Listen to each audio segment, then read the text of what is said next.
Miss Marvel, Miles Morales, and Nova are ready to get a helping hand from the Hulk and Viv from the Vision and form this new team, the Champions. And overall, I couldn't be happier. What's up, everybody? I'm Stan, and welcome to Detail Comics, where we go over comics in detail. This iRate review is going to be about Champions #1, which is an oversized issue that's introducing us to an old name with a bunch of new faces. And to start off with, we're going to have to talk about how this series has really been set up. I mean, Civil War II is really the backdrop for all of Marvel Now 2.0, but there are a few underlying characteristics that really bring this to scale.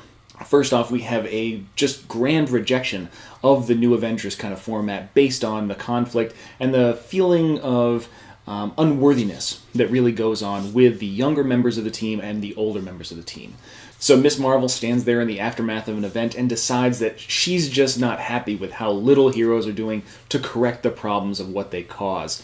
So she up and quits the Avengers and finds herself kind of surrounded by Miles Morales and Sam Bradford and Nova, and they're meeting at the normal spot to try and discuss this. And they think that she's just there to recruit him back to the Avengers again, but in reality, she wants to form her own new team. And that's where they get the idea to get other characters. And we see what happens when this young team can go out there and put forth their best effort as they take down a basically human trafficker, which is, as Nova puts it, disgusting and gross. And we see the need for the community's vengeance. We see the pressure of the public to be like, yeah, teach him a lesson, smash him. And the Hulk is about ready to pound this guy through a wall when Miss Marvel steps in and she's like, no, we need to be better than that. And that's awesome. It is a little bit on the nose when they kind of include the whole hashtag champions. And so it's like, champion so lit, that kind of situation is just a little bit, it's definitely geared more towards the youth of today and the whole need for social media, but it doesn't dilute the overall experience as being very fun. One of the best things about the book is, of course, the art by Humberto Ramos. And as a big fan of his from way back in the day, I mean, when he was drawing Spider-Man, definitely one of my favorite runs. The characterizations of these individual pieces, these individual characters themselves, are all very cool. I like what he does with Spider-Man because he draws Spider-Man really well. Nova is a very cool characterization. Miss Marvel as her kind of super big self and everything in between is really fun. And then I like the way that he treats Viv.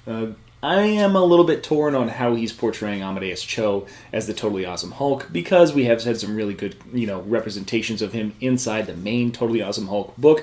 But, hey man, beggars can't be choosers, and I think that he's going to nail it eventually anyway. So what it comes down to is this book a recommendation? And I say absolutely, simply because Mark Waid is putting his best foot forward with the story. I really like the telling of these younger teen heroes, and I've been waiting for a group like this to kind of take the mantle.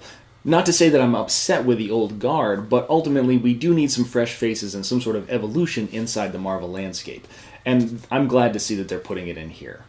So that's my review of Champions #1, but I want to know what you guys thought of it when you read it, so hit me up in the comments down below, and we can start chatting about that. As always, if you like what you see, hit that like button, and don't forget to subscribe right there to get more news, reviews, and commentary on comic books, comic book movies, comic book TV shows and games, and anything and everything inside the world of comics.